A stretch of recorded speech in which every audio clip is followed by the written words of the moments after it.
Bismillahirrahmanirrahim. Assalamualaikum warahmatullahi wabarakatuh. Alhamdulillahirabbil alamin. Asyhadu an la ilaha illallah wahdahu la syarikalah wa asyhadu anna Muhammadan abduhu wa rasuluh. Allahumma shalli ala Muhammad wa ala ali Muhammad. Ayah bunda sekalian, dalam kesempatan kali ini izinkan saya untuk berbagi informasi terkait materi parenting kita kali ini, yaitu tentang peran ayah dalam menemani masa akhir balik. Banyak sekali pekerjaan rumah kita sebagai orang tua dalam mempersiapkan anak-anak kita menghadapi masa akhir baliknya. Lalu apa saja dan bagaimana seharusnya kita berperan dalam menemani masa akhir balik mereka? Perlu diketahui, akil itu artinya berakal, cerdik atau pandai, yang artinya dapat diartikan sebagai memiliki kedewasaan psikologis, emosional, rasional, sosial, dan finansial. Sedangkan kata balik adalah masa peralihan dari anak-anak menuju dewasa. Balik adalah kedewasaan biologis yang ditandai dengan menstruasi pada anak-anak perempuan dan mimpi basah pada anak laki-laki. Umumnya terjadi pada usia 11-14 tahun. Usia balik ini adalah usia di mana setiap manusia ketika melewati masa akhir balik, maka mereka sudah siap menerima beban syariat. Jika seseorang telah sampai pada usia tersebut, maka dia telah bertanggung jawab sendiri di hadapan Allah Subhanahu wa Ta'ala atas berbagai perintah dan larangan dalam Islam.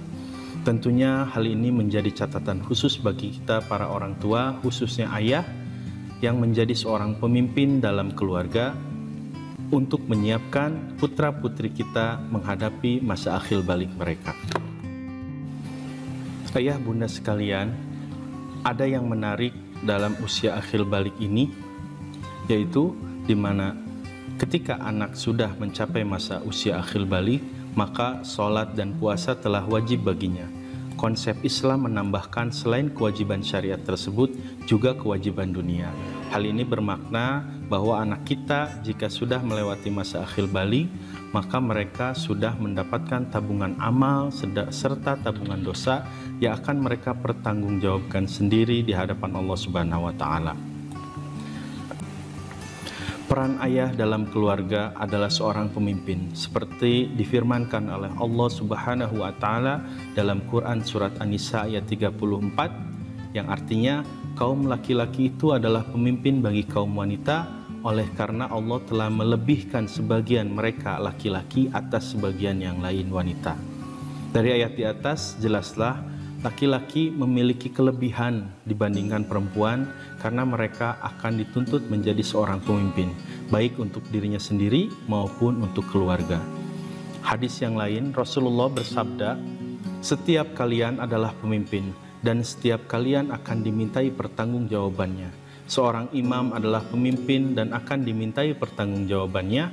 Seorang laki-laki adalah pemimpin atas keluarganya dan ia akan diminta pertanggungjawabannya." Muttafaqun alaih. Ayah bunda semuanya yang sama-sama mengharapkan ridho dan rahmat Allah Subhanahu wa Ta'ala, berdasarkan penjelasan di atas, maka seorang ayah memiliki kewajiban untuk memberikan pendidikan yang terbaik untuk kelangsungan keluarga kita, khususnya dalam menghadapi masa akhir balik putra-putri kita. Pendidikan sejati adalah pendidikan yang menemani anak-anak kita untuk membangkitkan fitrah keimanannya, fitrah potensi uniknya masing-masing sesuai fitrah tahapan perkembangan usianya, agar mampu menerima kewajiban syariah dan memiliki peran-peran yang terbaik dalam kehidupannya. Tepat ketika mereka berusia di akhir balik, itulah amanah terbesar dalam pendidikan Islam yang akan mereka emban. Oleh karena itu, peran orang tua, khususnya ayah, sangat berkontribusi sekali untuk kemajuan bangsa dan agama ini. Ayah bunda semuanya, target pendidikan yang harus dijadikan oleh kedua orang tua, khususnya ayah, dalam menemani masa akhir balik, yaitu menjadikan anak kita menjadi anak yang soleh dan solehah. Karena sesuai dengan 4 pilar sifat Rasulullah yang disebutkan pertama kali adalah siddiq dan amanah. Setelah itu baru disebutkan sikap sifat patonah, serta tabligh.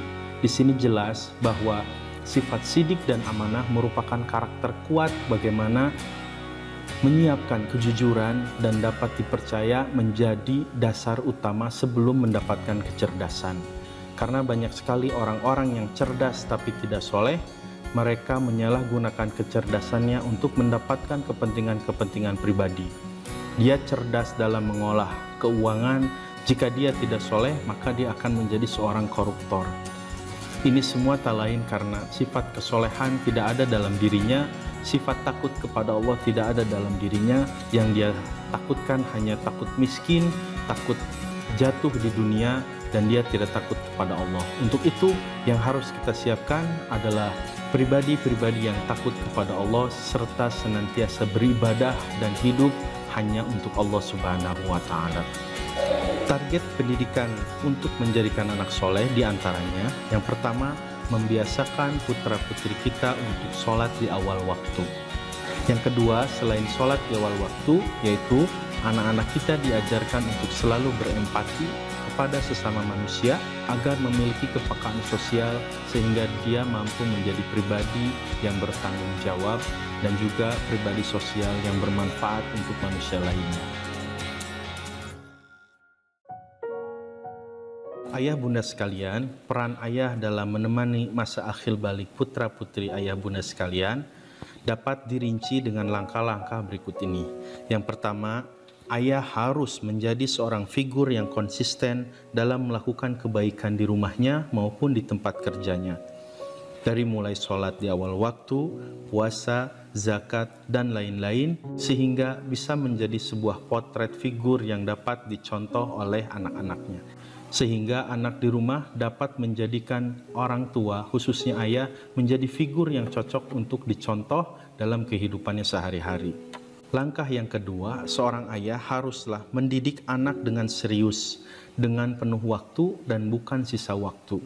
Proses pendidikan inilah yang harus disadari oleh ayah agar memberikan penuh dengan semangat, penuh dengan khusyuk, bukan sisa waktu dalam pekerjaan.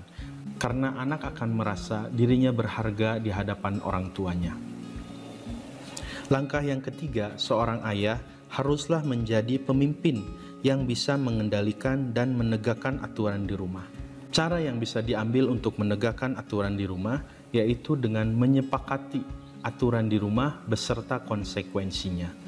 Jika anak hanya menerima hukuman tanpa konsekuensi, maka anak akan merasa seperti orang yang terhukum. Lain halnya dengan konsekuensi, di mana sudah ada kesepakatan sebelumnya. Jika anak kita melakukan sesuatu, maka dia akan mendapatkan sesuatu. Itulah konsekuensi. Sebagai contoh, di dalam kesepakatan di rumah, jika tidak sholat di awal waktu, maka dia harus mencuci piring selama 1 hari penuh. Sehingga jika anak melanggar aturan tersebut, dia akan sadar sendiri bahwa dia melakukan konsekuensi dengan mencuci piring selama 1 hari penuh. Insya Allah dengan program ini anak-anak tidak merasa terhukum, tapi anak-anak merasa memiliki tanggung jawab karena telah melakukan kesalahan, maka dia harus membayar dengan kebaikan. Langkah yang berikutnya, seorang ayah dapat mengajarkan anak-anak untuk melakukan sedekah kreatif. Maksudnya, sedekah kreatif ini adalah membiasakan anak-anak untuk peka dalam berempati terhadap sesama manusia. Sebagai contoh, jika kita telah makan yang enak di rumah ataupun di restoran, maka kita bekalkan kepada mereka untuk membungkus satu atau banyak makanan yang sama seperti yang kita makan, lalu setelah itu kita sama-sama mencari fakir miskin untuk diberikan makanan yang terbaik yang menurut kita sangat lezat dan sangat enak. Hal ini memberikan pendidikan kepada putra-putri kita bahwa sedekahlah dengan sedekah yang terbaik, bukan sisa uang, bukan sisa makanan, dan bukan sisa semuanya, tapi benar-benar sedekah yang terbaik.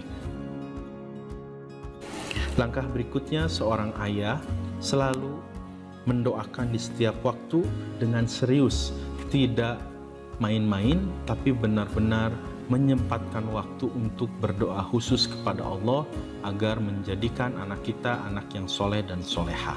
Karena apa? Tetap hanya Allah lah yang dapat merubah perilaku anak-anak kita, Tapi Allah tidak akan merubah seseorang jika orang tersebut tidak mau merubah dirinya sendiri.